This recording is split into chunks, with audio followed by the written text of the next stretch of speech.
Allô, ok. De retour, donc comme vous entendiez, le PC faisait beaucoup de bruit, je sais pas trop à quoi c'était lié.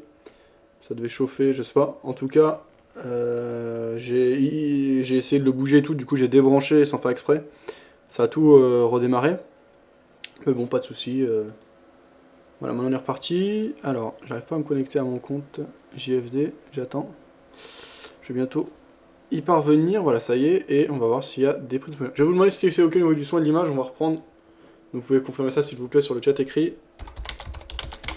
On va reprendre l'émission. Alors, je vais pas reprendre la vidéo qu'on avait lancée, c'est sur la zone euro, très intéressant, avec des études en profondeur des chiffres et des résultats de l'euro, de la zone euro, de sortie éventuelle de certains pays, notamment de la France, de la zone euro. C'était réalisé par Jacques Sapir, les chiffres de Jacques Sapir, un autre économiste. Donc si vous êtes intéressé, vous avez le lien qui a été partagé par fil plus bas sur le chat écrit. J'attends votre confirmation, savoir si c'est ok. Giorgio qui me confirme que c'est bon, merci Giorgio. Alors je vais faire un bilan, enfin un point sur ce qu'il dit sur le chat écrit. Avant ça, je vais shorter le dollar yen qui est beaucoup monté. Voilà, donc short à l'instant du dollar yen, un micro lot, et on va voir ce que ça donne. Donc pourquoi short? Toujours la même idée que tout à l'heure. Alors tout à l'heure j'étais plus sur l'eurodoll, et j'étais assez contrariant, c'est-à-dire quand il y a de l'excès baissier je vendais, quand il y a de l'excès baissier j'achetais. Là, sur dollar yen, pour moi, c'est les mêmes circonstances, le même contexte. C'est-à-dire, je prévois une journée plutôt calme. Là, on a eu une belle baisse. Là, on vient d'avoir une belle hausse. On commence à s'essouffler, en plus, dans une zone qui a été beaucoup travaillée précédemment. Comme on le voit ici, depuis la grosse baisse qui s'est terminée le 20 décembre à 16h10, eh bien, on a de l'excitation et beaucoup de distribution. Et là, eh bien, on est revenu dans cette zone. Je pense qu'on peut établir une phase de correction. Donc, je viens de vendre le dollar yen avec un micro lot. Alors comment je vais le jouer? Si ça se passe bien, eh bien je laisse courir et je prends mon bénéfice quand ça commence à ralentir ou à s'essouffler. Si ça se passe mal, on voit qu'on retrace 38,1% du dernier gros mouvement de baisse qu'on avait observé le 20 décembre, hein, à l'après-midi du 20 décembre. Si ça se passe mal, eh bien je clôturerai mes positions. Si on doit passer au-dessus des 61%, ça me semble assez cohérent. Qui sont à 104,30. Mais non, en fait, on peut faire beaucoup plus que ça, parce que c'est, en fait, il y a peu d'écart, hein, il n'y a pas beaucoup de volatilité sur le dollar yen. Je vais mettre au-dessus des précédents plus hauts qu'on a marqué le 20 décembre. Donc ces plus hauts, on les avait marqués à 104,635. Donc 104,63. On est à 104,64, le stop loss. 104,64. Alors vu que je pense qu'il va pas y avoir de gros mouvements aujourd'hui, si ça se passe mal, ça dépend. Si ça va très vite, très mal, là, je prends ma perte et j'inverse même ma prise de position. Si ça va doucement, je n'hésite pas, une fois que ça ralentit, à reprendre les positions au fur et à mesure, jusqu'à mon niveau de stop, clairement défini, à mettre le même niveau de stop pour toutes mes positions. Donc, si ça doit mal se passer, je peux reprendre 1, 2, 3, 4, allez, on va dire 4 ou 5 positions maximum. Donc 3 à 1 micro lot et 2 maximum, donc à 2 micro lots. Donc au total, ça pourrait être une position, si ça se passe vraiment mal, 2, 3 et 4, 7 micro-lots d'ouvert, et les positions les plus lourdes seront les plus proches du stop loss. Donc voilà. Voilà comment je pense jouer ce trade, en tout cas comment je planifie. Alors sur le chat écrit, on va voir ce qui se dit. Valeur notionnelle des dérivés. Alors Phil qui disait au premier semestre 2013, elle s'élevait en effet à 993 milliards de dollars contre 684 milliards au premier semestre 2008. Valeur notionnelle des dérivés, c'est-à-dire la valeur faciale qui apparaît sur les contrats de ces produits. CDS, dérivés de taux, swap. Oui, je connais le problème, disait Bébé, surtout que le marché organisé ne représente que 70 milliards. Et on arrive à faire presque 700 milliards de dérivés, c'est fou. Dès les années 80, ils ont été progressivement détournés par les banques à des fins de spéculation. Ils ont été créés à l'origine par les agriculteurs afin de se couvrir contre les risques financiers. Ils sont aussi intéressants parce que pas chers. La plupart s'échangent de gré à gré, c'est-à-dire d'un établissement à l'autre, sans règles de sécurité et dans l'opacité la plus totale. Risque systémique que les dérivés font toujours planer sur le système financier. Après 1929, l'inflation est intervenue que après la déflation. Giorgio donc, qui nous avait rejoint. Fameuse image où l'on voit les paysans jeter leur production à la poubelle faute de clients. Comme dit Martin Prescott, acheter des biens tangibles, T'es toujours à la vente sur l'or, bébé. Et oui, Giorgio, ça se passe bien. Et toi, des positions. Donc, Phil qui laissait un autre lien. Alors, Phil qui partage pas mal de vidéos là. Tinkerview, réfléchissons ensemble. Avec Chamois, Béchade, Olivier de la Marche et Berruvier. On va pas le regarder parce qu'on vient de faire beaucoup de fondamentales et on va dire de réflexion par rapport à la finance avec et à l'économie avec le lien que tu nous as mis précédemment. Mais si vous êtes intéressé par une conférence avec Olivier de la Marche, Béchade et d'autres économistes, a priori divergents, de la pensée du courant principal de pensée, on va dire, vous avez le lien YouTube sur le chat écrit. Giorgio qui disait, moi je suis passé acheteur, mais je suis pas confiant sur l'eurodoll. Pardon, l'or et euro-dollar. L'eurodoll qui monte pas mal là. Offline pour moi, offline également. Ouais, donc ça c'était tout à l'heure quand ça buguait. Oui, j'attends un petit rebond vers 1211, 1215. Re-je short, tu edge. Offline, ouais, effectivement. Fabouté, disait Phil. Ouais, qui citait la chanson de Stromae. Stromae, c'est la star du moment, là. Il a vraiment explosé ce type-là là, ces dernières semaines. Hein. Ça arrivait vraiment vite. Là, on le voit partout maintenant. On voyait Energy Music Award. Même ma petite cousine pour Noël avait son album. Il cartonne bien le gars. Giorgio qui disait, je crois que l'on dit ça, mais je suis pas sûr de ce que ça signifie encore. Novice. Moi j'espère que le point pivot du jour à 102,90 va faire résistance, je reste short, disait bébé. Sur le dollar yen, a priori. Ah non. Tu parlais de quoi là? Ok, tu edge. Ah non, 1202, d'accord, donc c'était toujours sur l'heure, bébé, pardon. Web, tu relances le live, ok. Donc ça c'était bon. Bah, n'hésitez pas à continuer à partager vos points de vue, vos prises de position, vos avis, vos articles sur le chat écrit. On va continuer à aller chercher l'information là où elle est, ou en tout cas à voir les points de vue des uns et des autres, à écouter ce qui se publie, ce qui se dit. Eurobusiness Media, Sanofi interview du CFO Jérôme Contami, Daily FX Live de Wall Street pour ceux qui s'intéressent, il y avait ça sur Daily FX. Nicolas Dose, taxi qu'on fait tester, la bataille des 15 minutes n'est pas terminée. Bureau Veritas.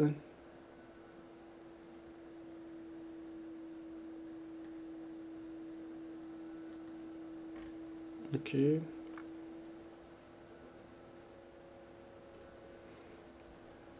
Ah, on monte du côté du dollar yen, ce qui est mauvais pour nous. On va voir si on doit déclencher une nouvelle prise de position. Pour le moment, c'est trop tôt. Mais j'observe avec intérêt que l'on passe au-dessus de la zone qu'on a beaucoup travaillé. Donc ça peut être un élan haussier et un appel d'air, un appel, ouais, en tout cas une tentative des acheteurs de prendre en main le marché, qui pourra jouer contre nous. Donc il faudra prendre les dispositions et appliquer le plan de bataille que j'avais défini tout à l'heure avec vous. Bon, alors, on va aller voir ce qui se disait, ce qui se passe, à droite et à gauche. Analyse technique, intraday du CAC 40, il bouge pas des masses, donc ça va pas être le plus passionnant. Je pense qu'il y a d'autres choses à aller voir. C'était réalisé par Gilles Santacreux du site boursicoté.com. On regardera peut-être plus tard s'il n'y a pas des choses plus directes, plus intéressantes dans l'immédiat à regarder. La guerre fait rage dans les télécoms avec Xavier Niel, c'était la GFI qui en parlait. Pareil, ça doit être intéressant, mais pas directement intéressant dans le cadre de trading. Bilan hebdo, Béchade, Cusack du CAC 40, incertitude de la Fed, on regardera peut-être ça plus tard, c'était le point hebdomadaire de vendredi dernier.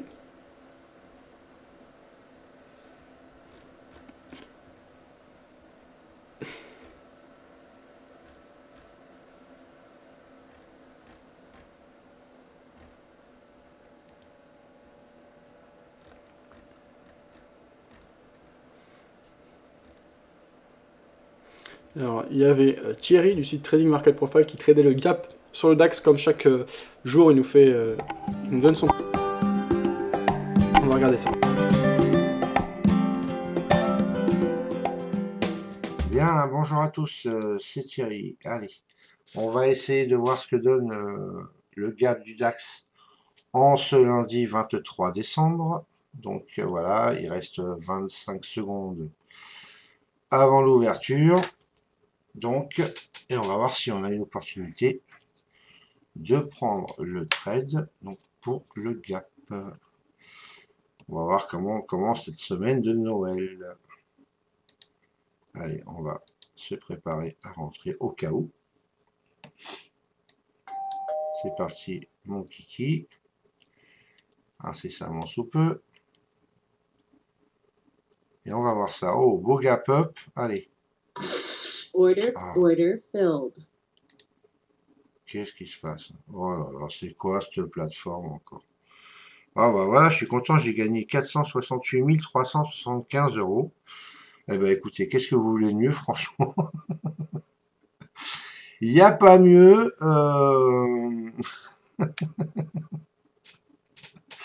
J'adore cette plateforme, franchement, c'est du top. Donc voilà, bah écoutez, je suis riche pour Noël. Donc voilà, 468 375. Qu'est-ce que vous voulez de mieux? Franchement, il n'y a rien à dire, hein. Donc bah écoutez, voilà. Hein, allez, je vous laisse les amis, et puis on verra demain matin si ça va mieux. Ciao, ciao. J'ai pas du tout compris ce qu'il racontait là, parce que en fait l'ordre qui a essayé de passer il marchait pas, donc j'ai pas compris pourquoi après il a dit 400 et quelques mille. Et il s'agit bien sûr de démo, donc ce que fait Thierry. Alors, on est toujours haut, mais pas non plus d'accélération, donc toujours vendeur et légèrement perdant pour le moment sur le dollar yen. On continue à chercher ce qui se dit et ce qui se passe, et ce qui s'est publié ce week-end.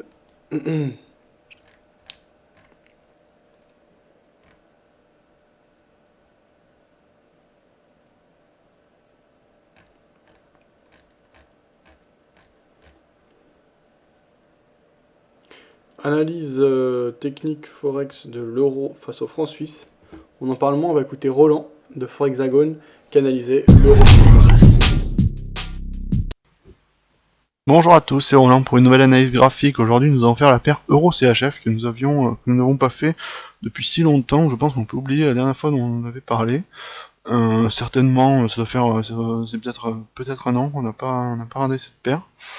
Et depuis, depuis à peu près, depuis l'été, depuis automne, eh bien, on a ici une configuration de triangle descendant qui s'identifie relativement bien. Vous allez voir de cette manière, qui bien sûr ici a été franchi, comme on peut le constater.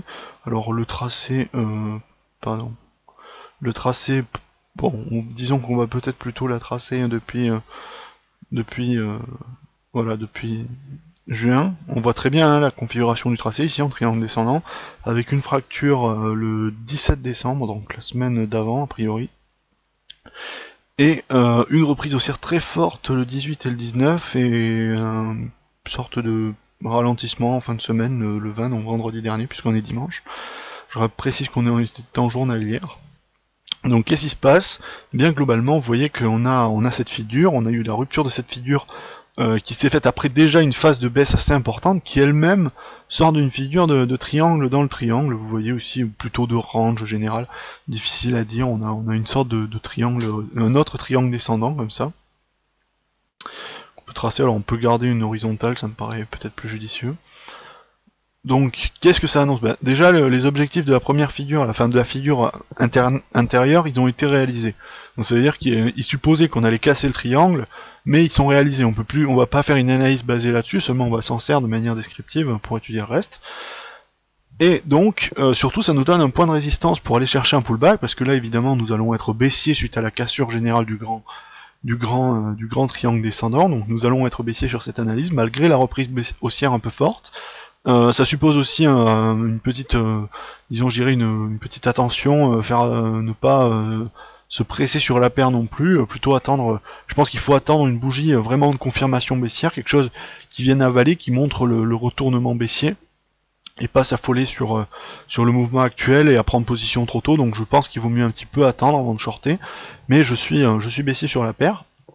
Jusqu'où alors on peut faire de deux façons différentes, mais globalement sur l'euro CHF on peut pas être baissier très longtemps pour une raison très simple, c'est que la BNS a tendance à systématiquement, dès que le cours passe en dessous de 1,20, à faire à remonter mécaniquement le cours. Et ici donc les objectifs sont en dessous de 1,20, ils sont autour de 1,96. Donc là on va oublier. Donc on le voit ici très clairement, vous voyez, c'était en 2012, je sais plus, c'est autour de septembre, là il y a eu un gros coup de la BNS qui a remonté le cours, et effectivement il y a systématiquement, mécaniquement, la banque suisse n'accepte pas que le cours descende en dessous de 1,20, donc c'est plus ou moins fixé. Donc il faut pas s'attendre à ce que on ait des objectifs en dessous, donc je pense qu'il faut mieux même garder de la marge au cas où ils aient l'idée de faire ça un peu avant même un 20, donc je pense que si on est baissier, je pense qu'il faut l'être jusqu'à 1,20, 0,5, 0,6 maximum, pas plus. Alors on peut 1,21, on peut aller 1,21 si on est vraiment très prudent, mais je pense que on peut aller jusqu'à 1,20, 0,5. En tout cas, il faut pas espérer descendre en dessous de 1,20 parce que la politique depuis 2012 maintenant, c'est le cours ne descend pas en dessous, donc c'est pas la peine, il va pas se passer quelque chose sur les marchés, c'est la BNS qui décide, donc là, il n'y a rien à anticiper au-delà de ça. Si ça arrive, il y a une grande chance qu'ils s'y remettent. De toute façon, même s'il y avait une accélération baissière forte, ils ne laisseraient pas le cours s'effondrer en dessous de 1,20, ça m'étonnerait. Donc je pense qu'il vaut mieux rester prudent sur cette optique et garder un objectif, je dirais, maximum de 1,20,05, ça me paraît tout à fait suffisant, et même c'est assez important comme objectif vis-à-vis du stop qu'on pourrait placer. Alors comme stop, où est-ce qu'on irait? Je pense que 1,23 ça me paraît bien. C'est au-dessus de la ligne de support ici qu'on a tracé qui pourrait faire résistance et pullback, qui ici est représentatif d'autres points, hein. On voit ici il y a d'autres niveaux de support. Donc 1,23 ça me paraît être un bon niveau de pullback, enfin pas de pullback mais de stop, sachant que si on avait un pullback qui a priori dépasserait pas trop les 1,22,7, 1,22,8. Et comme point d'entrée, eh bien je conseille d'attendre un petit peu, peut-être d'attendre demain que ça réouvre, voir dans quel sens ça va. Alors on peut avoir, en admettant qu'on ait une continuation de la reprise de fin de semaine cette semaine,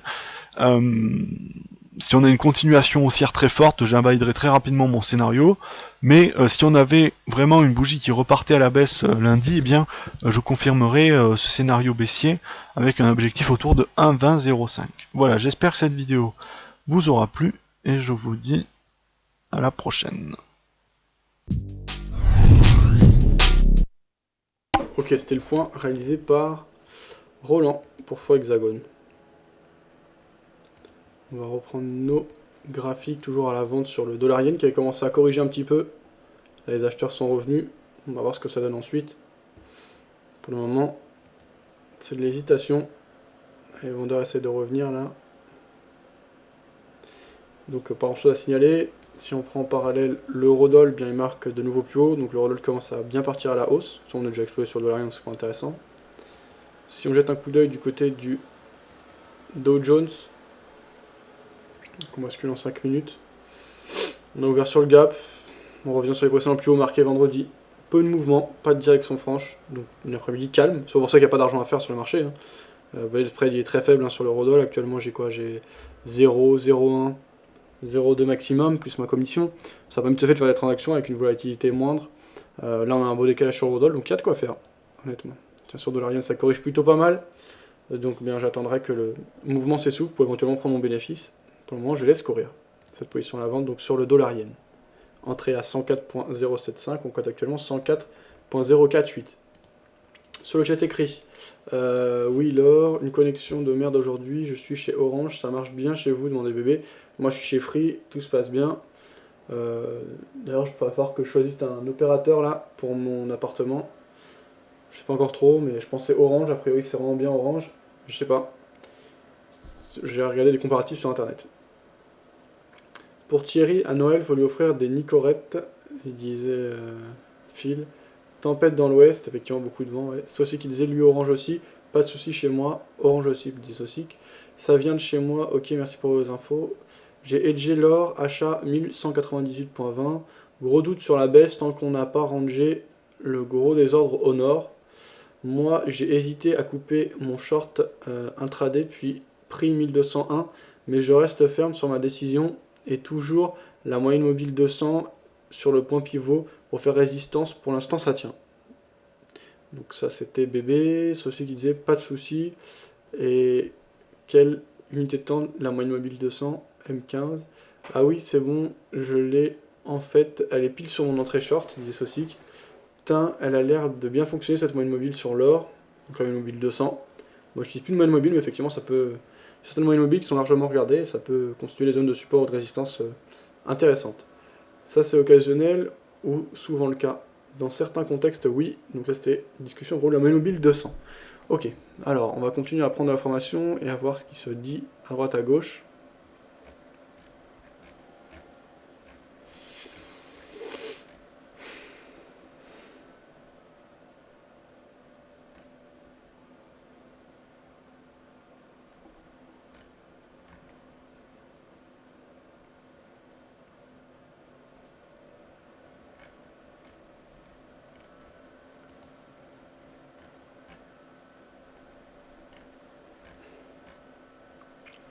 Analyse des marchés à travers le market profile. Il s'agit toujours de Thierry qui réalise ça. On écoute son point de vue pour la semaine. Bien, bonjour à tous, c'est Thierry. Allez, on se retrouve pour la dernière vidéo de l'année, hein, puisque le week-end prochain, je suis en vacances, donc il n'y aura pas de vidéo pour la semaine du 1er de l'an. Voilà, donc je voulais en profiter à tout le monde pour souhaiter des joyeuses fêtes de fin d'année. Pour ceux qui ne seront pas là à partir de demain, donc bonne fête de Noël.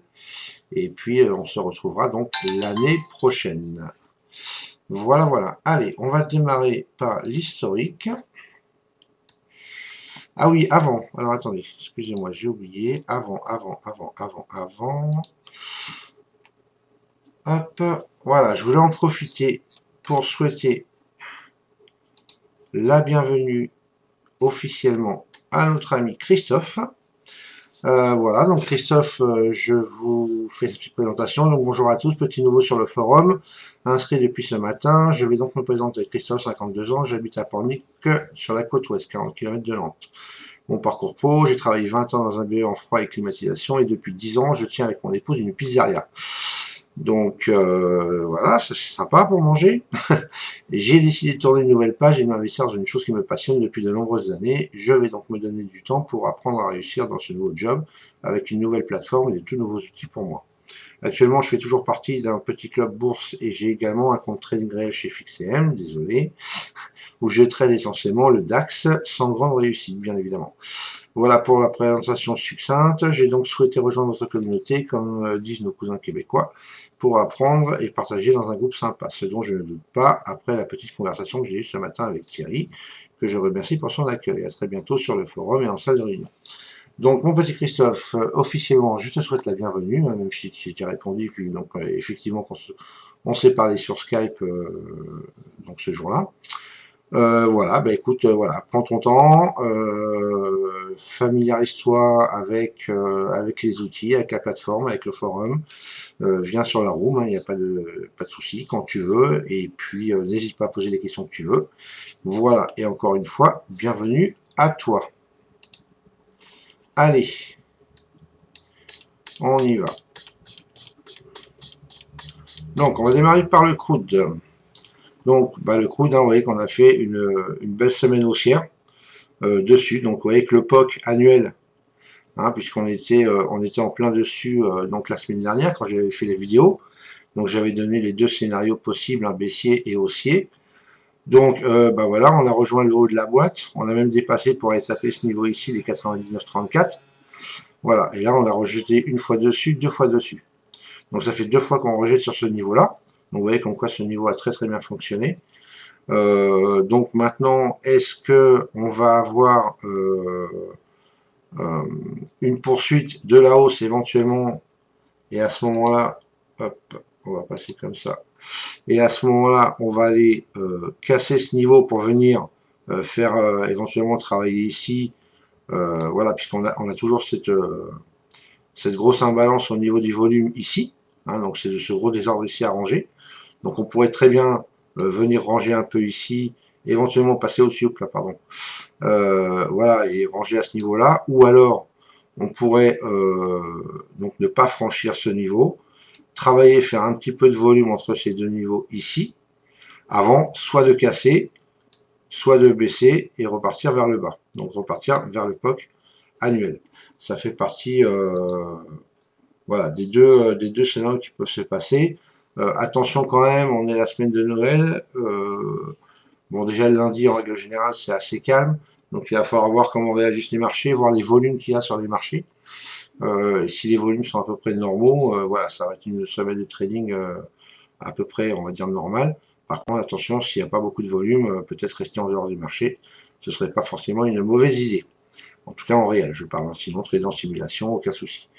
Voilà, donc soit on casse, on va chercher le niveau au-dessus des 154, éventuellement l'AVH annuel ici au-dessus des 102, donc à 102,33, ce qui pourrait être tout à fait faisable, avant de redescendre, éventuellement, et puis je vous dis ranger tout ce désordre ici au niveau du volume, puisqu'il faut, voilà, c'est une zone qu'on a à travailler, on n'en est pas loin, on a commencé peut-être à travailler un petit peu là, donc voilà, c'est tout à fait probable, possible et probable qu'on aille travailler le niveau au-dessus ici. Voilà, bon, je dis à l'inverse, hein, peut-être retour sur le POC, ici, des 96,65, pourquoi pas, et à ce moment-là, voir si vraiment la pression baissière se fait sentir, éventuellement ranger ce petit désordre ici, là. Donc, voilà pour le crude, je vais pas y arriver comme ça. Hop. Ensuite, bon, le stock, je vais pas en parler, le DAX. Donc le DAX, pareil, hein, belle semaine haussière, rien à dire. Donc voilà les, hein, bon, hop, ils sont un petit peu décalés. Voilà, donc toujours cette petite imbalance ici à ranger, puisqu'on ne l'a pas rangé, on a fait un gap. On a fait pas mal de gaps cette semaine d'ailleurs, hein, pour ceux qui ont vu les vidéos. J'ai fait 4 trades lundi, mardi, mercredi et vendredi, donc sur l'ouverture du DAX, sur le gap donc du DAX que j'ai joué. Et donc il n'y a que jeudi que j'ai pas joué parce que je sentais pas le gap n'était pas aussi important que ça, et voilà, donc moi je marche beaucoup au feeling au niveau des gaps, donc je n'ai pas tradé et j'ai bien fait.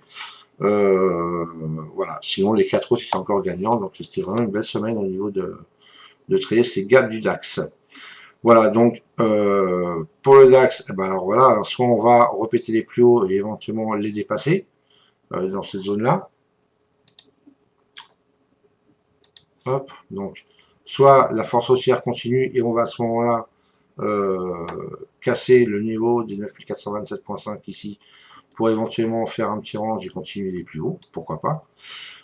Ou alors, bon, il n'y a rien qui justifie la continuité de la hausse, mais il n'y a rien qui justifie non plus une baisse.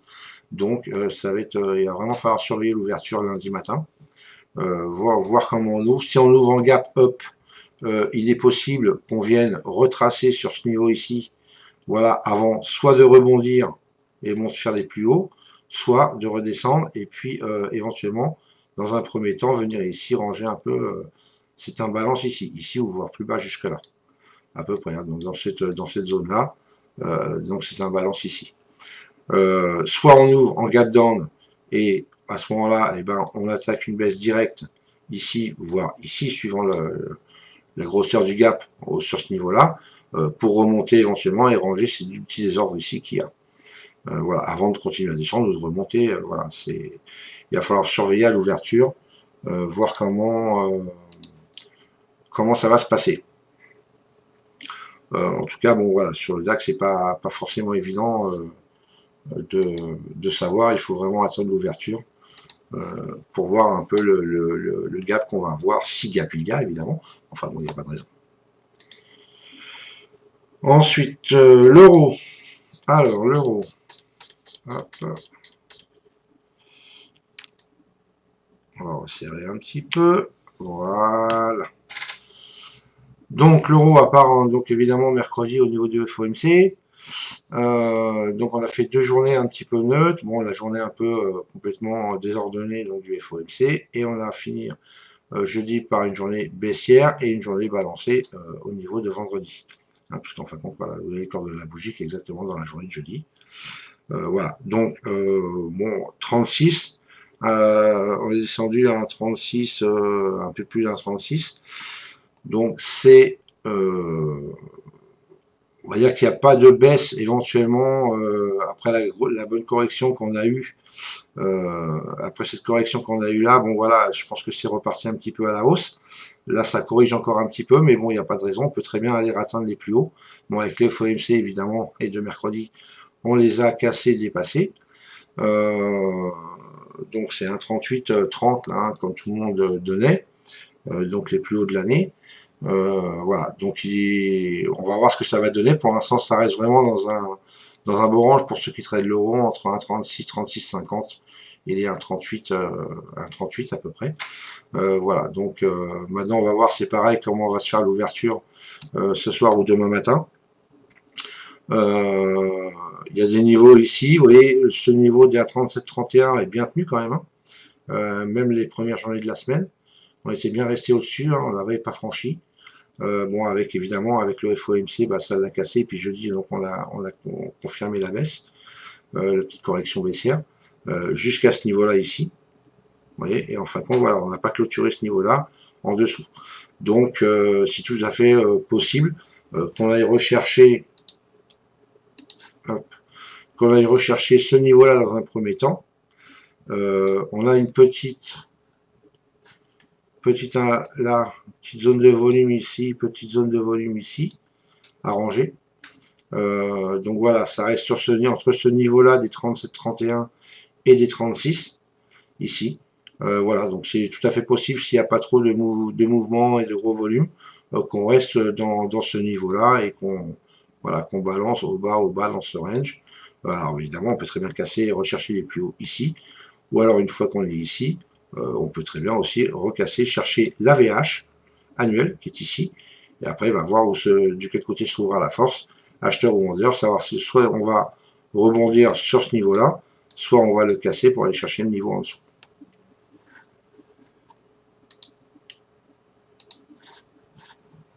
Hop, hop. Ensuite, le YM. Alors, le YM, bah voilà, hein, les marchés américains ont fait encore des plus hauts historiques, bon, bah, c'est un peu prévisible. Ok, donc maintenant, c'est pareil, c'est ce que j'ai dit tout à l'heure sur le DAX, il n'y a rien pour l'instant qui valide une continuité de la hausse ou qui l'invalide d'ailleurs, hein. Voilà, là il n'y a pas de raison que ça continue à monter plus haut, mais il n'y a pas de raison que ça rebaisse non plus. Donc, hein, vous me direz, la palisse en aurait dit autant, mais ça, je suis bien d'accord. Mais bon, voilà, tous les analystes professionnels apparemment hein, pensent que on peut entamer une phase de correction, de retracement baissier à partir de maintenant. C'est possible, pourquoi pas. Mais il n'y a rien qui invalide non plus encore la continuité de la hausse. Les marchés américains surperforment en ce moment. Donc voilà, même avec l'annonce de Bernanke de mercredi, je vois pas pourquoi ça continuera à monter ou que ça baisse significativement. Donc il va falloir voir pareil l'ouverture ce soir ou demain. Et puis voir si les acheteurs veulent garder la main et continuer à faire des plus hauts. Et à ce moment-là, on peut très bien aller chercher un niveau au-dessus, voilà, ici.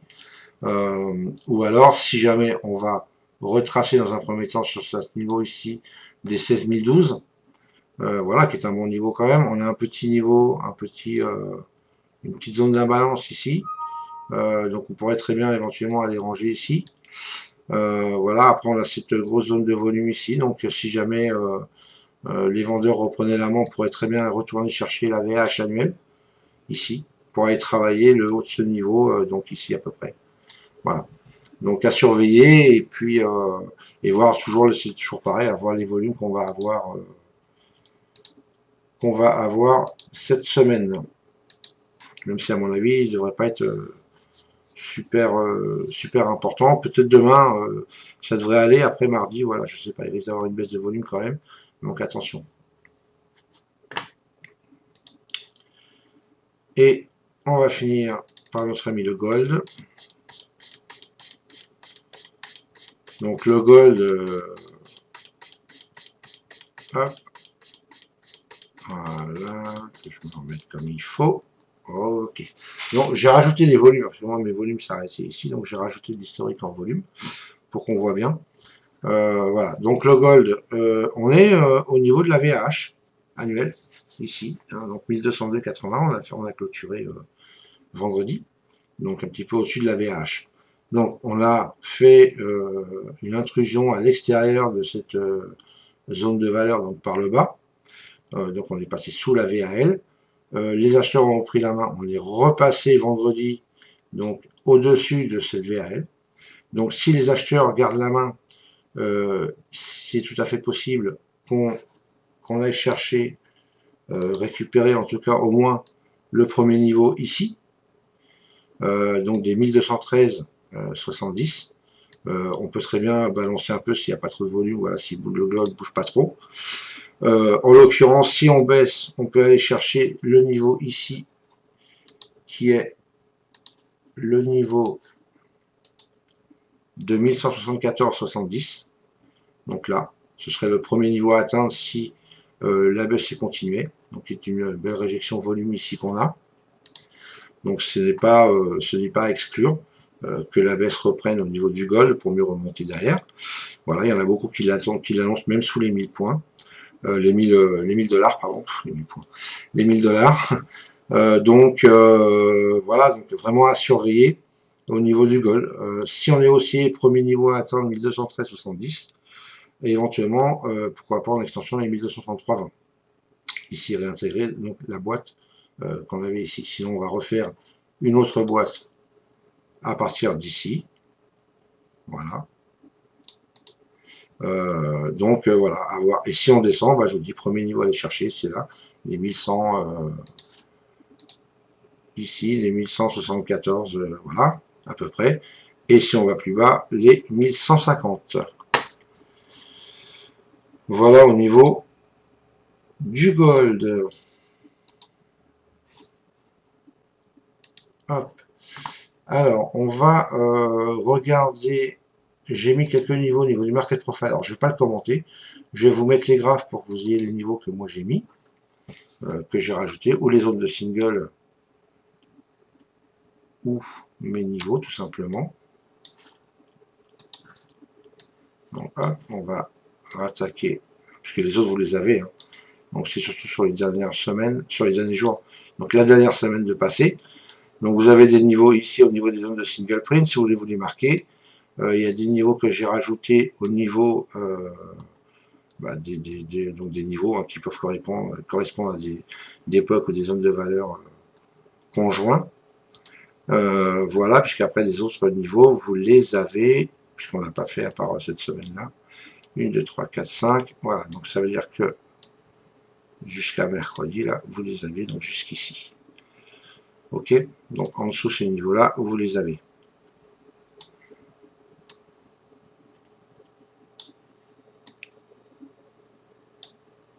Ok, donc vous voyez, on clôture en haut, enfin au-dessus de la zone de valeur, au niveau du crude, hein, là je parle, bien évidemment. Voilà, donc voilà, à voir si on va réintégrer la zone de valeur donc de la veille demain. Demain ce sera celle de la veille. Voilà, donc il va falloir voir. Donc notez-vous les niveaux, les zones de single print éventuellement qui a marqué sur vos graphiques. Et puis donc ça c'est le DAX. Donc le DAX on a 5 journées aussi, où j'ai rajouté. Donc j'ai mis les niveaux à jour. Niveau market profile, hein, bien sûr. Bon, pour ceux que ça intéresse, je vous laisse le lien vers son analyse donc de Thierry du site Trading Market Profile. Je vais regarder ça en entier. On va reprendre notre plateforme. Voilà, je vous mets le lien sur le chat écrit. Alors, sur notre short dollarien, ça se passe bien. Avec des vendeurs qui reviennent, on était rentré à 104.075, on compte actuellement 104.019. On voit qu'on a de l'hésitation, donc je vais prendre le bénéf. Voilà, coupé, en dehors du marché. Racheter, je sais pas, bientôt à 17h là, on va avoir de moins en moins de volatilité. L'eurodoll m'intéresse plus à la vente. Et je vais le vendre dès maintenant. Voilà, vente de l'eurodoll. Je pense qu'on est haut, après ça bouge, donc on va voir ce que ça donne. Je maintiens l'idée qu'aujourd'hui on va pas bouger des masses. Hein, là on a une belle accélération haussière, d'ailleurs on a rallié le point, l'objectif qui avait été fixé en début de séance par... en début d'après-midi par Phil, l'objectif qu'il nous a donné, donc vous vous rappelez, il nous avait partagé un graphique en M15 je crois, avec des plus hauts de plus en plus bas, des plus bas de plus en plus haut, donc le triangle qui se dessinait ici, une cassure et un objectif qu'il a fixé au niveau des précédents plus hauts. On l'a rallié. Alors pourquoi short maintenant? Parce qu'on commence à s'affaiblir. Je pense pas qu'on va avoir un gros mouvement aujourd'hui, surtout qu'il commence à se faire tard, il n'y a pas de raison particulière. Donc je vois mal l'euro-dollar continuer à monter indéfiniment. Donc je short sur point haut avec ralentissement, en pensant qu'on va avoir une phase de correction qui risque de suivre. En tout cas que le marché ne va pas continuer à monter en ligne droite. Si tel est le cas, bah, si ça monte trop brusquement, je coupe, je reste en position. C'est qu'il y a une nouvelle particulière. Ça on peut pas l'attendre et ça arrive de temps en temps. Autrement, mon stop, bah, je vais placer au-dessus des précédents plus hauts qu'on avait marqué le 18 décembre dernier. Là, je suis rentré à la vente à 1.3712. Mon stop sera donc 100 points plus haut. C'est la limite. En général, j'aime bien 100 points pour le stop sur les stratégies de moyenne à la baisse. C'est assez cohérent, je trouve. Et donc là, je vais m'autoriser à reprendre bah, ouais, 1, 2, 3, 4, 5, 6 positions maximum. Et donc le stop, eh bien, je vais le placer de manière précise. Alors, d'accord. Ok. Donc mon stop, 2 secondes. Mon stop, je vais le placer au-dessus des 1.3811.6. Donc je vais mettre à 1.3811.9 mon stop loss. Alors en revanche, si ça se passe bien, je prends mon bénéf. Une fois que le mouvement ralentit. Donc voilà, sur ce short sur l'eurodoll. Voilà, donc là on voit le stop qui est apparu. Donc ok, tout est en place, pour l'instant ça corrige un petit peu, donc c'est bon pour nous. On va voir ce que ça donne. Alors sur le chat écrit, on va aller voir ce qui se dit, pas de soucis, ça on avait vu. Dans un contexte oui. Quand on l'attaque sans parvenir à la casser, ça fait plaisir de trader autre chose que les devises, disait Saucic.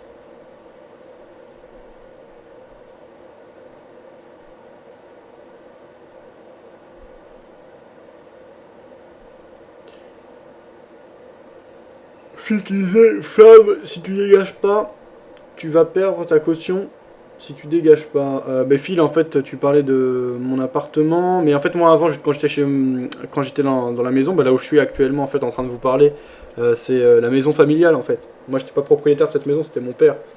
Donc, j'ai pas l'aspect de perdre la caution. Et là, le nouvel appartement que j'ai acheté, bah, il est dans la même ville, il est toujours à Bretigny, mais un peu plus loin, c'est du neuf.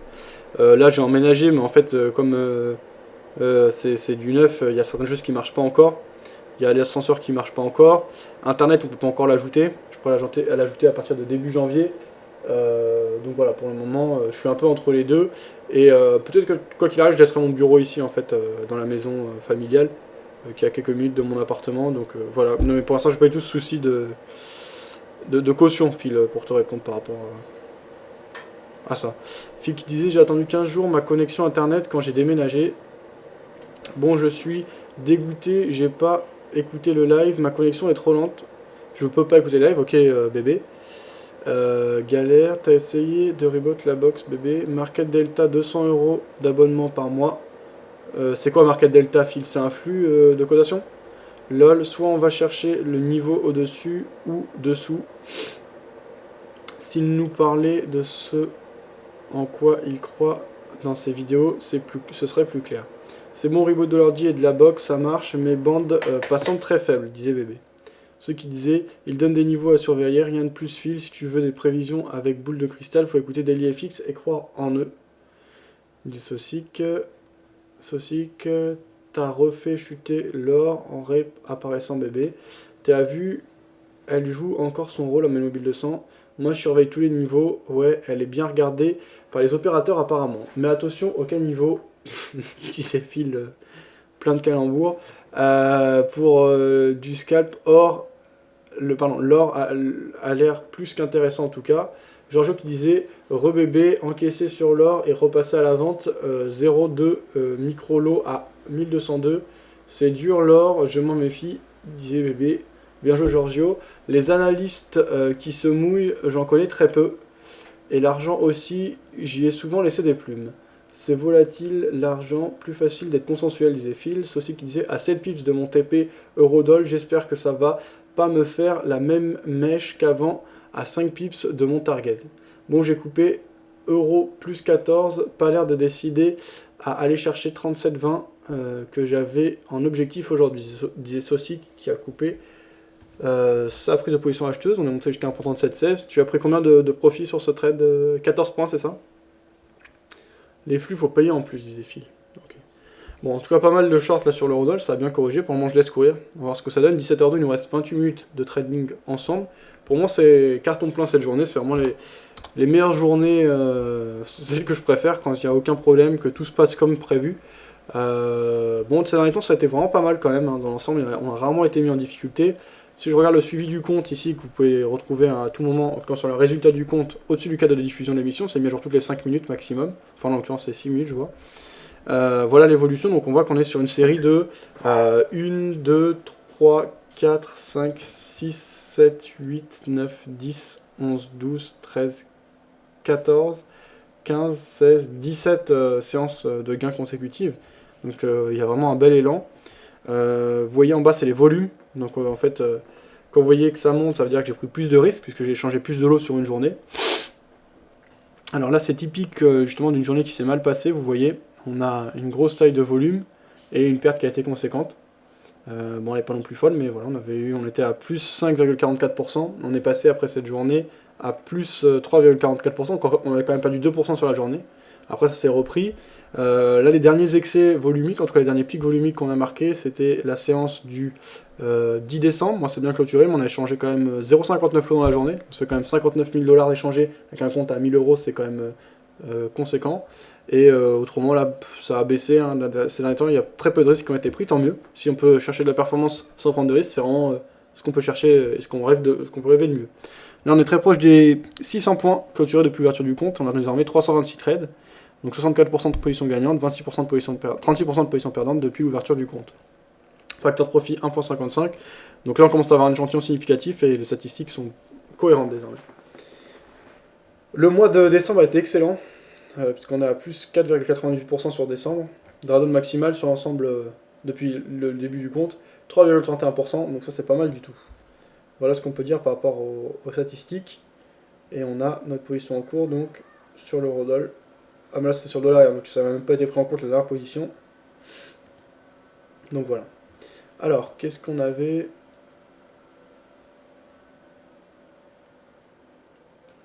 L'idée c'est dur de trader des jours comme aujourd'hui, pas très volatiles, moi ça me dérange pas. Je dirais même au contraire quoi. Après il y a quand même un minimum de mouvement, parce que par contre, quand il n'y a pas du tout de mouvement comme la nuit, etc., effectivement c'est assez chiant. Parce qu'il y a non seulement il n'y a pas de mouvement, mais en plus il y a un manque de liquidité. Ce qui veut dire que d'un seul coup, on peut décaler plusieurs points, attendre des heures sans qu'il se passe rien, etc. Par contre, des journées comme là où c'est quand même des sessions européennes et londoniennes, donc il y a du monde sur le marché, puis américaine l'après-midi, donc ça bouge relativement, comme sur l'eurodoll là, c'est pas la folie, on voit qu'on a une petite bougie aujourd'hui, mais ça bouge quand même. On a des spreads qui sont faibles, donc on peut faire vraiment ce qu'on veut.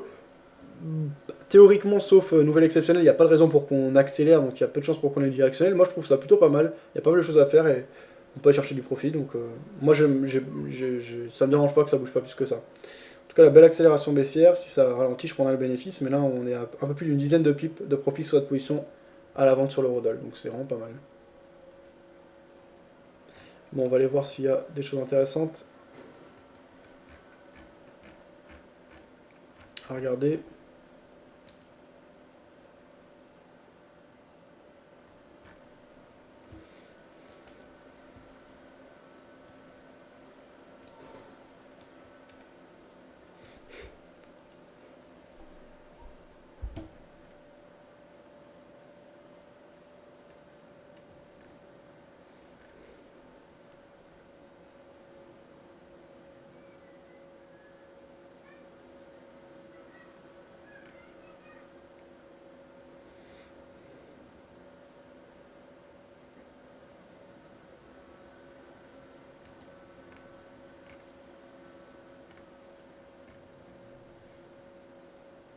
Ça on avait vu, on va aller prendre un peu de direct du côté de BFM Business.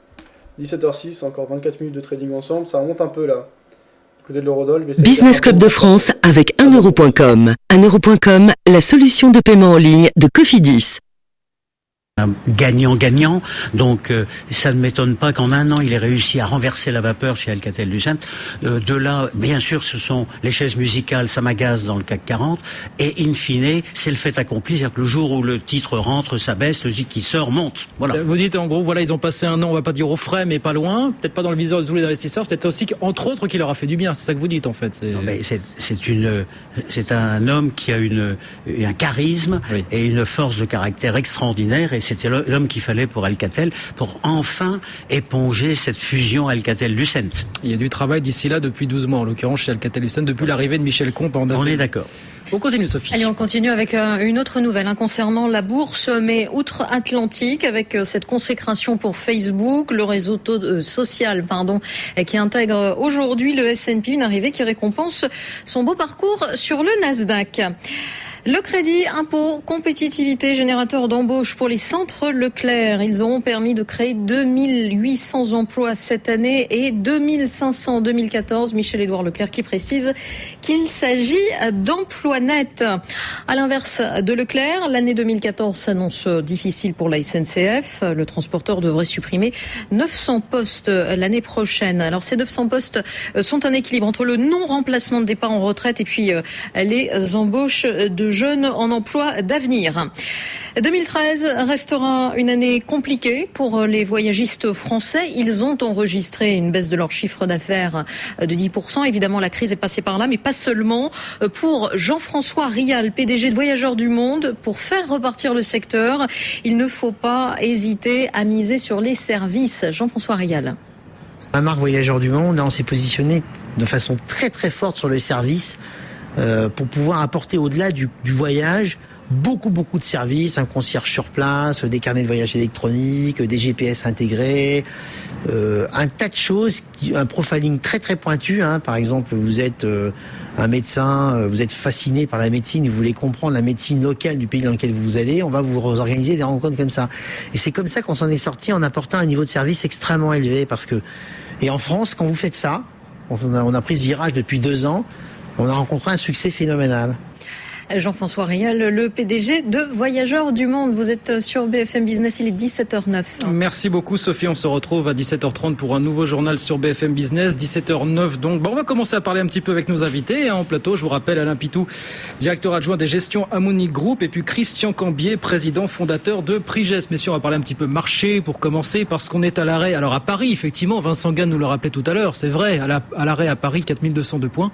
Mais on bat encore des records sur le DAX en Allemagne aujourd'hui. On voit des indices américains qui continuent de battre des records. On doit être à 47, 48 depuis le début de l'année en France. C'est plus vraiment. Même Grégory Volokin à New York nous disait on ne sait plus vraiment où on en est.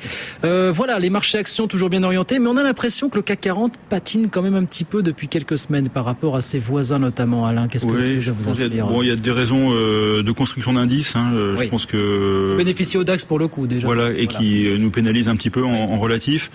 Je pense que plus globalement, on finit l'année. Beaucoup avaient pas mal allégé en début décembre, fin novembre, début décembre, pour un peu cristalliser des performances. Et puis, l'année arrivant, le tapering ayant commencé finalement de manière assez douce, au moins sur le papier. Je pense qu'il y a plus de vendeurs, et puis tranquillement le marché grignote un petit peu d'altitude un peu tous les jours. On va arriver sur des niveaux pratiquement les plus historiques sur tous les indices. Bon, peut-être encore un peu de retard sur la France en particulier, mais globalement, on va se retrouver avec des spreads de crédit particulièrement bas, des bourses, des marchés actions assez élevés, des devises collées sur les plus hauts niveaux pour l'euro. Voilà, tout est déjà un peu dans les prix. Alors après, on va voir pour 2014, on va en reparler, je pense, un peu plus tard. Absolument, sur 2013, Christian. On a l'impression que le début de l'été, quand on a eu de meilleurs chiffres, notamment sur la zone euro, on s'est dit, bon, allez, on peut aller chercher maintenant, je sais pas, 4002, 4003, 4005. Enfin voilà, on commençait à être un petit peu plus optimiste. Non, finalement, il nous reste quelques séances, mais bon, voilà, on n'aura pas fait forcément, même si on est allé chercher aux alentours des 4003, bien sûr, mais les indices sont peut-être au plus haut, mais les cours sont dans des disproportions extraordinaires. Voilà. Vous savez, il fallait être sur les bons titres. Il y a des gestions qui font 0 et d'autres qui font 25. Bon, premièrement. Deuxièmement, vous avez, on pourra en parler tout à l'heure, et c'est un de mes dadas, suite à mes retours dans les pays émergents depuis le début, depuis 2-3 mois, c'est que Komatsu, en Indonésie, c'est moins 42% de commandes. Rémi Cointreau en Chine a pris un pain. Valorec au Brésil. Donc il y a des titres. Et on l'a vu dans les T3, Il y a des titres qui sont au plus haut, puis il y a des titres qui sont pas au plus bas, mais qui sont mal. Quand vous voyez la chute de Technip, bon, si vous voulez, on croit que ça a été facile depuis 1 an, mais ceux qui étaient sur les pays émergents en ont pris plein la figure. Il suffit de voir les indices au Brésil, en Russie ou en Chine. La Chine, elle n'arrête pas de baisser. Bon, c'est donc extrêmement compliqué. On pourra y revenir. Et ça va jaillir pour vous dans les prévisions en début 2014 sur l'année 2014? N'oubliez pas que le window dressing, c'est c'est qu'en fin d'année, les gens achètent les titres qu'ils auraient dû avoir et vendent les titres qu'il ne fallait pas avoir. Et c'est particulièrement net aujourd'hui pour le coup. Ça met la pression sur des titres qui sont un peu pourris, qui ont été pourris. Je peux vous en citer quelques-uns, mais c'est pas gentil. Et puis ça met au contraire du tonus sur des titres qui se sont bien comportés toute l'année. Oui. EADS, vous avez envie d'en avoir parce qu'il fallait en avoir. Solocal, vous vouliez pas en avoir, donc vous les vendez. Bon, donc si vous voulez, c'est très sévère. Regardez l'or, regardez. Je cite souvent Toto et l'or. Toto, c'est l'épissotière en Asie et notamment au Japon. Bon, je pense pas qu'on pisse 3 fois de plus maintenant qu'il y a un an, et pourtant le cours a triplé. Bon, ça veut dire quoi? C'est que d'un seul coup, cette valeur s'est révélée. Et moi, j'ai un client qui m'a dit vendez mes Toto et achetez-moi de l'or. Et ben le rapport un an après, c'est 1 à 5. C'est l'or a baissé de 40 et Toto a triplé. Donc faut pas se tromper. La gestion, c'est très compliqué. Mais surtout, c'est que le window dressing ne fait que renforcer les positions en fin d'année. Et ça sera encore l'un des objets de 2014, être sélectif. Christian, on va en reparler bien sûr d'ici 18h, sur les valeurs notamment du CAC 40. 17h13, on marque une pause, messieurs, puis on se retrouve dans quelques instants. Intégral Bourse jusqu'à 18h, le club de la Bourse. BFM Business, numéro 1 sur l'économie. La météo sur BFM Business. Cette nuit, le vent soufflera jusqu'à 130 km/h près des côtes de la Manche. Par ailleurs, il continuera de pleuvoir, des pluies soutenues sur la Bretagne et le Cotentin. Demain matin, ces pluies soutenues vont se décaler vers les pays de la Loire jusqu'au Nord-Pas-de-Calais, toujours accompagnées de vents forts jusqu'à 100 km/h. Des pluies régulières de l'Aquitaine aux Ardennes en passant par le centre et l'Île-de-France avec du vent. Dans le sud-est, de la pluie également, du vent et de la neige sur les Alpes du Sud. Ailleurs, ce sera sec, mais le vent soufflera jusqu'à 100 km/h sur le Val-de-Saône et 130 km/h sur les crêtes pyrénéennes et 100 km/h dans la vallée des Pyrénées. Dans l'après-midi, la pluie va se généraliser, mais les pluies soutenues vont concerner le Poitou-Charentes, l'Île-de-France et les Ardennes. Près des Cévennes, on attend également des pluies soutenues. Et puis toujours du vent en Val-de-Saône et sur les crêtes pyrénéennes. Les températures, demain après-midi, entre 9 et 15 degrés au nord et 11 à 16 degrés au sud.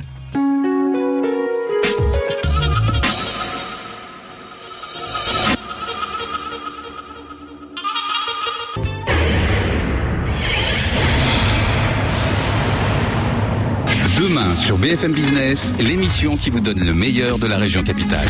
De 13h à 15h, Karine Vergnol vous guide au cœur de la vie économique, culturelle et commerçante de la ville minière.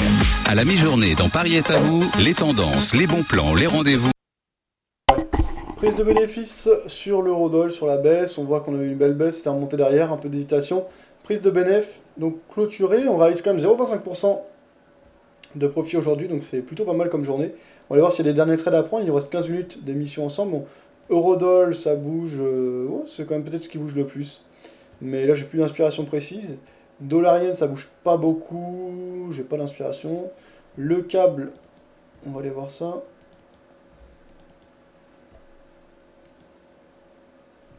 Le câble, ouais, il est en train de baisser. Je vais le racheter peut-être ce câble. Bon, oui, si, oui, je le rachète. Achat du câble à l'instant, spread un peu plus élevé sur câble. Là, on a un spread de 0,5, c'est pas la folie, mais 0,4, 0,5. Là, on a 0,7 quand même. Donc, c'est quand même pas aussi faible que sur l'eurodoll. Mais le câble, par contre, c'est un produit qui, même les jours où ça bouge beaucoup, retrace beaucoup. Donc, c'est plutôt pas mal pour le trajet comme la mienne. Donc là, achat du câble, on va voir ce que ça donne ensuite. Donc, câble, je vous rappelle, c'est GBP contre USD. Tiens, alors tout à l'heure, il y avait... peut-être les derniers trades de la journée, on verra ce qu'il en est. Il y avait Phil qui laissait un lien vers le débat entre Delamarche, Béchade, etc. Je vais retrouver ça.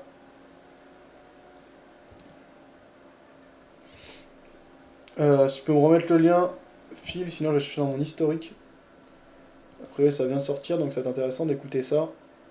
Cette fin de session, assez calme sur le marché, mais profitable, donc c'est ce qu'on recherche. Alors, historique, c'était où? Ouais.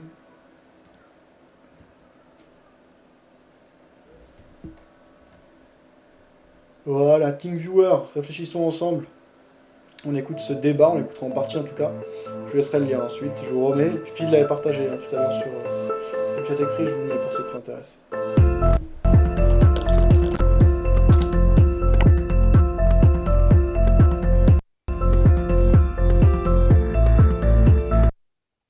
par contre, bon, moi ça me paraît un peu évident maintenant, donc j'arrête de le répéter, mais peut-être qu'il y a des gens qui prennent l'émission en cours, etc. Pourquoi j'achète le câble? Toujours le même constat, hein, c'est-à-dire que pour moi on est sur une journée calme, surtout l'heure maintenant, 17h17, il y a peu de chances pour qu'on ait des mouvements, sauf éléments imprévus, ce qui reste quand même une probabilité à prendre en compte bien sûr. Je prends seulement un micro-lot, donc dans l'immédiat je ne définis pas de stop puisque c'est une très faible exposition, je suis même pas en levier, quoi, j'utilise même pas la taille de mon capital. Je prends position parce que justement je juge qu'on a peu de mouvement aujourd'hui, on est dans une zone qui a déjà beaucoup travaillé tout au long de la journée ici sur le GPUSD en 5 minutes. On a une belle accélération haussière qui s'essouffle avec des poids de plus en plus bas, une phase de correction qui commence à s'essouffler, les acheteurs qui essaient de revenir, donc je me dis on a des chances de voir les acheteurs revenir et marquer un point haut, j'en sais rien, mais en tout cas marquer une impulsion, voilà, donc les acheteurs reviennent, le mouvement faiblit et je prends mon bénéfice tout de suite. C'est le scénario idéal, c'est un peu ce que je recherche. Si ça se passe mal, comme ça semble être le cas actuellement, eh bien je dézoome, je définis un niveau de stop loss. Donc ici, quel pourrait-il être? Celui-ci, ça me paraît un peu proche. Les plus hauts du 7 décembre me semblent mieux. Et à l'intérieur de cette zone, une fois le stop loss défini, eh bien je m'autorise à reprendre des positions au fur et à mesure. Alors on va placer le stop loss tout de suite. Donc là, la zone basse pour moi est à 1.6218.5. On va mettre le stop à 1.6218.4. Voilà. Je suis rentré à 1.6349, donc ça fait quand même un stop assez éloigné. Si ça va trop brusquement vers le bas, je coupe ma position quoi qu'il arrive sans toucher le stop loss. Donc le stop loss c'est vraiment la sécurité, mais c'est pas pour ça que je vais attendre forcément là pour prendre une perte éventuelle. Par contre, si on évolue normalement avec des mouvements de baisse classiques, eh bien je reprendrai position dans le sens de la position initiale, donc je moyennerai à la baisse une fois que les acheteurs montreront qu'ils ont envie de reprendre en masse marché. En modulant la taille de mes positions de 0,1 à 0,1 micro-lot sur les 3 premières positions à 0,4, enfin à 4 micro-lots quoi, au maximum sur les 3 dernières positions, sachant que ça fait au total 9 positions qui peuvent être ouvertes vraiment au maximum. Mais là en l'occurrence, vu l'espace qu'il y a, je peux en ouvrir quoi? 1, 2, ouais, 3, 4, 5, 6. Ouais, je peux ouvrir jusqu'à 6, 7 positions maximum entre ces espaces. Donc voilà un peu mon plan de bataille et l'idée, ma façon de voir les marchés, ce que j'ai en tête. On écoute ce que je veux. C'est peut-être pas clair pour tout le monde, hein. Si vous avez des questions, n'hésitez pas à l'indiquer.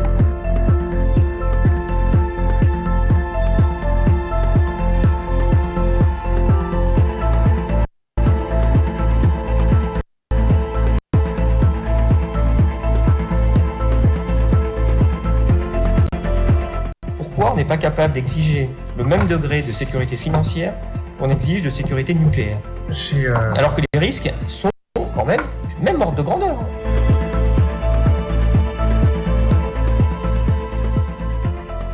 Bonjour messieurs, nous avons décidé de vous convier à cette réunion pour parler des États-Unis et plus particulièrement de l'économie américaine. Nous avons à notre table Hervé de Carnoy qui va prendre la parole.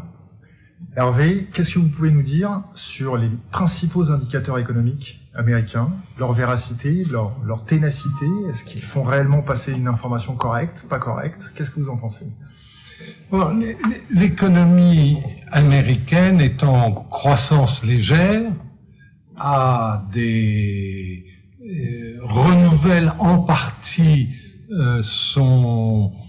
sa puissance intérieure à travers un niveau d'inventivité tout à fait important,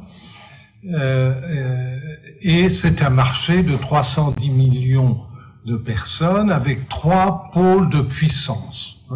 Premier pôle de puissance, c'est l'armée, le deuxième pôle de puissance, c'est la finance, le troisième pôle de puissance, c'est la technologie, et ils sont intimement liés.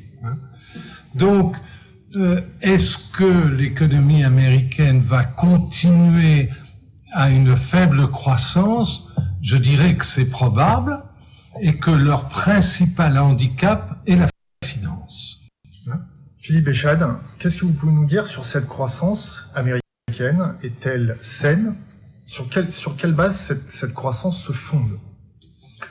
Depuis 2009, il est clair que les injections massives et successives de la Fed ont certainement contribué à une forme de relance, mais un petit peu indirect, puisque c'est au travers en fait des dépenses de l'État que l'impression monétaire a rendu possible. Donc on va dire que c'est pas une croissance autonome.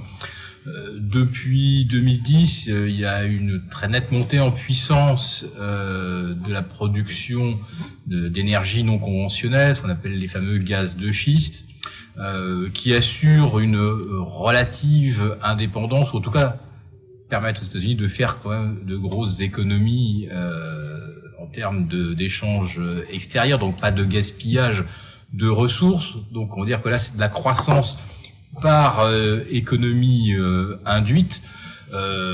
Pour le reste, eh bien, effectivement, entre finances, lobby de l'armement, puis j'ajouterais quand même la puissante machine hollywoodienne, puisque les droits audio, ça représente quand même quelque chose de non négligeable aux États-Unis.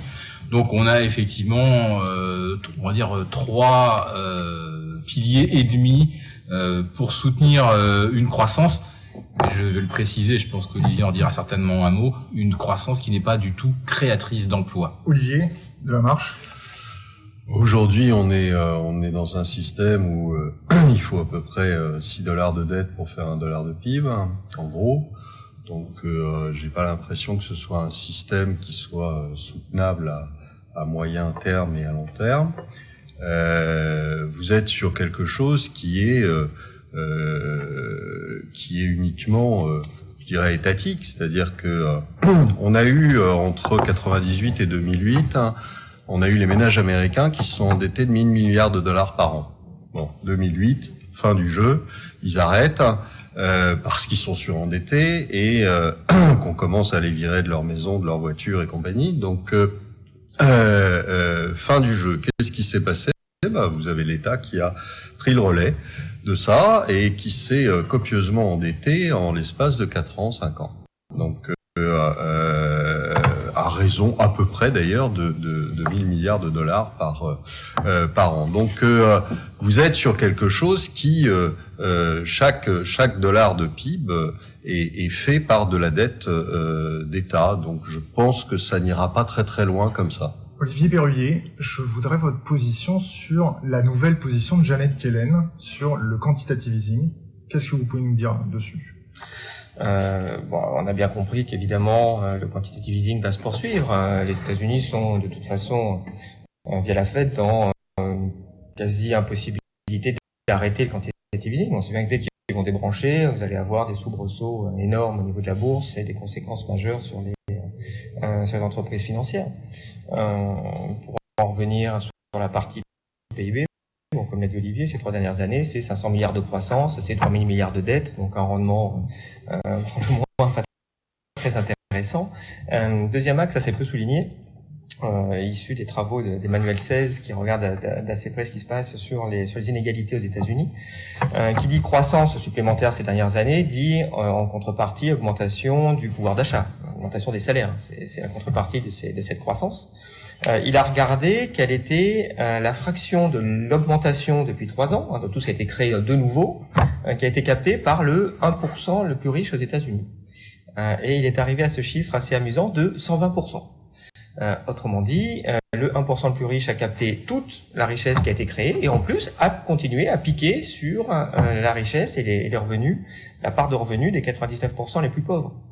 Ce qui veut simplement dire que les États-Unis, c'est 99% de la population qui est toujours en récession depuis 2009 et 1% où ça va beaucoup mieux. Effectivement, quand on fait la moyenne de tout ça vu de loin, on se dit bah oui, ça croît un petit peu. Mais c'est comme si en termes d'image, on disait qu'il y a une croissance fabuleuse à Washington et que tout le reste du pays est en récession. Et en moyenne, oui, en moyenne, c'est quand même positif parce que le poids capté par le 1% est phénoménal aux États-Unis. C'est indiscutable. Comment les Américains ont la capacité de voir les écarts de fortune se multiplier par des multiples considérables, ils l'acceptent. Ils l'acceptent. Et que font ces Américains? Est-ce qu'ils investissent à l'étranger? Non, très peu. Est-ce qu'ils font des dons? Beaucoup. Ils se sont multipliés par 6 depuis 10 ans.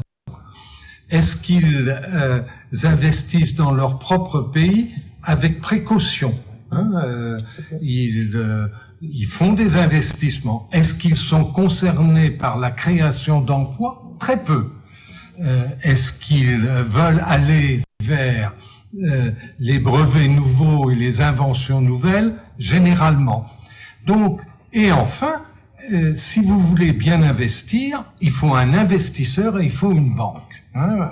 Il faut autre chose, bien sûr. Or, le système bancaire reste fragile, peu entrepreneurial, et donc l'image qui ressort de tout ça est une image mitigée. Hervé, je rebondis encore. Est-ce que vous pouvez nous parler des chiffres du chômage américain? Comment sont-ils calculés? Quelle est la véracité de ces chiffres quand on regarde le... Alors, je viens de prendre mon bénéfice sur le câble. Ce sera ma dernière position de la journée. Pourquoi? Alors qu'on est en impulsion. Je trouve que le décalage est sympa. Je sais pas si on peut chercher beaucoup plus. En l'occurrence, si. Donc le marché me donne tort. J'aurais dû être plus patient. Mais voilà. C'était, on va dire, une petite position bonus que j'avais prise. Ça s'est passé à merveille. Vous avez vu que le retournement s'est fait précisément sur la prise de position. Donc ça, c'est vraiment formidable. C'est vraiment bien passé. Ensuite, décalé d'une dizaine de points. Enfin, j'étais rentré à 1.6349. Je suis sorti à 1.6357. Donc j'ai pris plutôt un peu plus de 8 points. J'ai vu que ça s'arrêtait un tout petit peu. J'ai pris rapidement le bénéfice puisque on est dans des zones qui ont été beaucoup travaillées, sans direction franche. Donc un décalage de 8 points, ça me suffisait. C'est pas le mieux que j'ai fait, mais au moins je suis en dehors du marché. J'ai cumulé pas mal de bonnes positions ce jour, 100% de positions gagnantes. Donc j'en ai pris, on va aller voir les statistiques précises. En tout cas, au total, je clôture 3,11 €. Ouais, c'était ce scénario que je craignais, c'est-à-dire un retournement brusque qui annulerait les 8 points réalisés. Donc j'ai préféré sauvegarder et prendre mon bénéfice, sortir du marché, surtout qu'il commence à se faire tard, je suis pas direction franche. Donc plus que l'objectif à titre indicatif qui a été réalisé aujourd'hui, parce que l'objectif à titre indicatif c'est 0,3%, on doit être dans cet ordre-là à peu près. Donc c'est vraiment pas mal. Et on approche des 10% de profit depuis l'ouverture du compte, puisqu'on est à 1099 €. Donc voilà, plutôt pas mal. Alors, le temps que ce soit pris en compte sur MyFXBook, on écoute la suite du débat entre les différents analystes que l'on est en train d'écouter. Ensuite, on fait le bilan sur le suivi du compte. Je lis ce qu'ils disent sur le chat écrit, après je vais y aller. On aura terminé notre journée de trading et on se retrouvera demain à 14 h pour une nouvelle session. Donc on écoute la suite de ce débat. Bureau Flavor, sur la méthode faite, on se rend compte qu'il y a pratiquement 1 million de chômeurs qui sont sortis des listes. Ça n'influence... Sur le dernier trimestre. Sur le dernier trimestre, merci. Hervé, qu'est-ce que vous pouvez nous dire dessus? Que les Américains, comme toujours, gèrent l'image avant le contenu, dans tous les domaines. Je veux dire, c'est une tendance des 50 dernières années.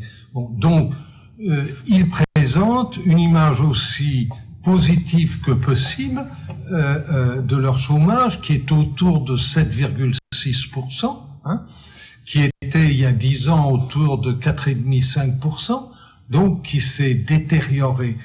Les Américains se trouvent devant un dilemme qu'ils n'arrivent pas à résoudre. Et ce dilemme est: comment augmentons-nous la richesse qui se crée et l'emploi? Or, à l'heure actuelle, dans l'industrie et dans les services, de la richesse se crée, elle n'est pas génératrice d'emploi. Monsieur Delamarche, est-ce que vous pouvez nous délayer un petit peu plus les chiffres du chômage? Et ensuite, Monsieur Béchade, est-ce que vous pouvez nous parler des municipal bonds et de la dette étudiante? Olivier? J'ai une mauvaise nouvelle pour Monsieur Bernanke. C'est pas en rachetant des obligations que vous faites baisser le chômage. Alors, il l'a cru pendant un moment, ou il a fait semblant d'y croire plutôt, mais à part le trader que vous allez engager pour appuyer sur le bouton, je vois pas qui peut être engagé de plus pour faire baisser le chômage. On a des chiffres du chômage américain, on a toutes les statistiques, c'est l'avantage des États-Unis, vous ne les avez pas en Europe, par exemple, où on vous donne aussi un chiffre qui est loin de la réalité, sauf que vous n'avez pas les moyens de le vérifier. Aux États-Unis, vous avez les moyens de le vérifier. Et c'est assez facile, les statistiques sont assez bien faites. Donc aujourd'hui, si on recalcule les choses avec le taux moyen du taux de participation à la population active aux États-Unis, vous retombez sur des chiffres qui sont au sens large, donc la composante qu'ils appellent U6 au sens large, c'est-à-dire les gens qui sont complètement sortis, les gens qui sont indemnisés, plus etc. Vous êtes autour de entre 18 et 19% de chômage aux États-Unis. Ça fait un Américain sur 5. Alors évidemment, ça, d'ailleurs, vous pouvez corroborer ce chiffre par le nombre d'Américains qui sont au food stamp. Vous en avez à peu près un petit peu moins de 50 millions. Donc c'est-à-dire un petit peu moins de 15%, autour de 15% de la population. Donc vous êtes sur un pays qui, par définition, ne peut pas créer de la valeur, créer du PIB autrement que par la dette et autrement que par la dette d'État. Donc, je dirais, maintenant, il y a vraiment plus de questions à se poser. Vous avez des entreprises qui continuent à virer du monde. Il y a des annonces à peu près tous les jours. Pourquoi ? Parce qu'elles essaient de conserver des marges alors qu'elles ont des chiffres d'affaires qui baissent. Donc ça s'arrêtera à un moment, ça on le sait, puisque une fois qu'il reste dans l'entreprise, le président et l'hôtesse d'accueil, ça fait un peu court. Donc ça s'arrêtera à un moment, mais ça s'arrêtera avec un taux élevé et qui ne baissera pas. En tout cas, on ne retrouvera jamais les taux d'avant, c'est-à-dire le taux de plein emploi qui était autour de 4% aux États-Unis, vous ne le retrouverez pas. Philippe, les municipal bonds, la dette étudiante. Alors je vais commencer effectivement peut-être par la dette étudiante, ce qui me permet de rebondir sur ce que Olivier vient de dire.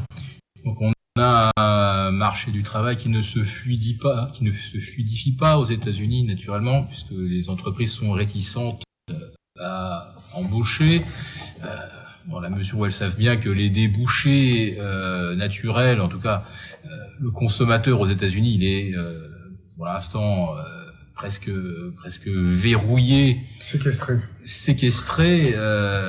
Donc un marché de l'emploi qui ne s'ouvre pas aux jeunes, évidemment, ça rend les choses compliquées. Alors, qu'est-ce que font les jeunes aujourd'hui ? Ils allongent la durée des études. Maintenant, on va dire que la norme, c'est devenu le master, alors que quand on était au niveau licence ou maîtrise, on trouvait facilement de l'emploi. On pouvait encore approfondir, mais il fallait avoir les moyens. Est-ce que ça représente un risque pour les banques que ce marché des futurs étudiants ne trouve pas de travail et ne puisse pas rembourser ? Ça représente à peu près quel volume de dette, la dette étudiante ? C'est 1300 milliards à ma connaissance, mais alors... Plus d'un trillion. Voilà. Les banques ne risquent là strictement rien, puisque la particularité des prêts étudiants, c'est qu'ils sont en fait garantis par l'État. Mais il va bien falloir qu'un jour ou l'autre, quelqu'un paye l'ardoise. Or, ce qu'on appelle le taux de délinquance ou de défaut potentiel sur les prêts étudiants, aujourd'hui, il est officiellement de 12,5 et est en réalité de 20%, ou 20 ou 25%. Donc 25% de 1300 milliards, bon, on va calculer grosso modo que ça fera de 250 milliards à la charge de l'État. Il faudra trouver ces 250 milliards, ils n'existent pas. Donc planche à billets, naturellement. En ce qui concerne les muni-bonds, alors là, on a assisté tout récemment, c'était mi-novembre, à une ou deux journées un petit peu particulières pendant que Madame Yellen passait son audition devant le Sénat américain. Et bien pendant ce temps-là, les banques, j'imagine les grands investisseurs, les family office, liquidaient massivement les obligations municipales. Si massivement que c'était presque historique, on n'avait pas vu de telles vagues de liquidation depuis l'automne 2008. Qu'est-ce que ça veut dire ? C'est que après Detroit, Cleveland, Akron et tant d'autres municipalités et comtés du nord-est industriel des États-Unis, on s'aperçoit qu'il y a aussi plein de municipalités en faillite également en Californie, qu'il y en a aussi en Caroline du Sud, qu'il y en a à peu près partout, et que là aussi on voit que la situation ne s'améliore pas, et pour des raisons qu'on a déjà évoquées, c'est-à-dire que comme on a 18 à 19% d'Américains sans emploi, les municipalités font quand même leur possible, évidemment, pour apporter un certain soutien. Donc ça coûte. Et la deuxième chose, c'est que les taxes ne rentrent pas, puisque des gens qui ont été virés de leur maison ou de leur voiture, comme cela a été dit, ces gens-là sont pas non plus en moyen de payer ni les taxes locales ni les impôts locaux. La base taxable, la base des gens taxables se réduisant, ceux qui restent sont pressurés de façon beaucoup plus importante, voire insupportable. Donc ceux-là finissent par quitter la ville et aller ailleurs. Donc on a là une espèce de spirale dont je ne vois vraiment pas comment on peut sortir.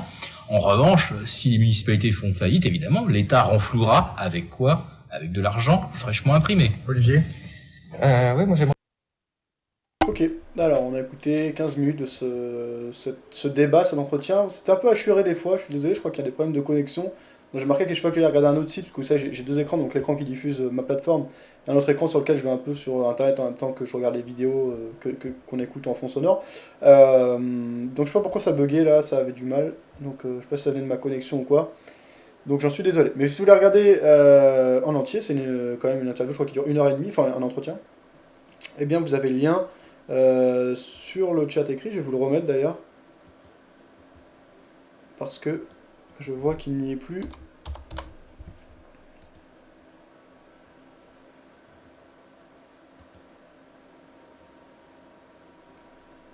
Ok. Voire insupportable. Donc cela.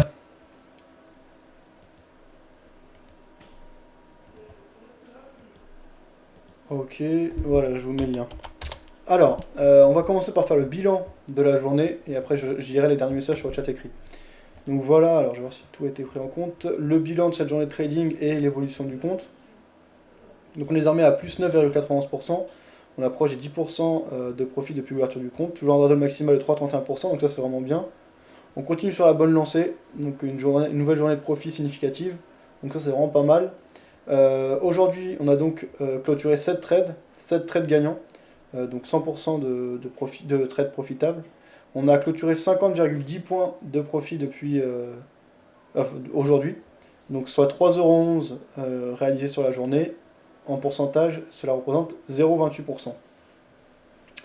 Ça fait un total de trades depuis l'ouverture du compte de 329 pour 64% de trades gagnants et 36% de trades perdants. Une statistique intéressante, c'est les résultats du mois. Donc sur le mois de décembre, on est actuellement à 69% de trades gagnants, donc c'est plus 11% par rapport au mois de novembre. 275 pips clôturés en décembre, donc ça c'est pas mal du tout. Et 5,12% réalisés, donc c'est plutôt pas mal. On a échangé 2,45 lots pour le moment sur le mois de décembre. Le gain moyen depuis l'ouverture du compte est donc de 9,18 points pour une perte moyenne de 11,33 points, donc toujours une perte moyenne légèrement supérieure au gain moyen, mais très faible différence, puisqu'on a un gain moyen d'1,30 € pour une perte moyenne d'1,50 €. Généré au total 52,50 € de commission depuis l'ouverture du compte, ce qui est significatif puisque cela représente 5,2% du capital.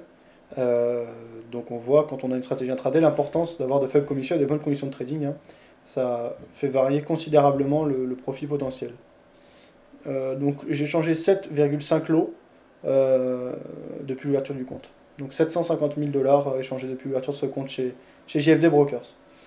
On voit qu'on a plus de positions à l'achat gagnantes que de positions perdantes statistiquement, puisqu'on a 70% des positions à l'achat qui sont gagnantes, pour seulement 59% des positions à la vente. Ça c'est assez marrant.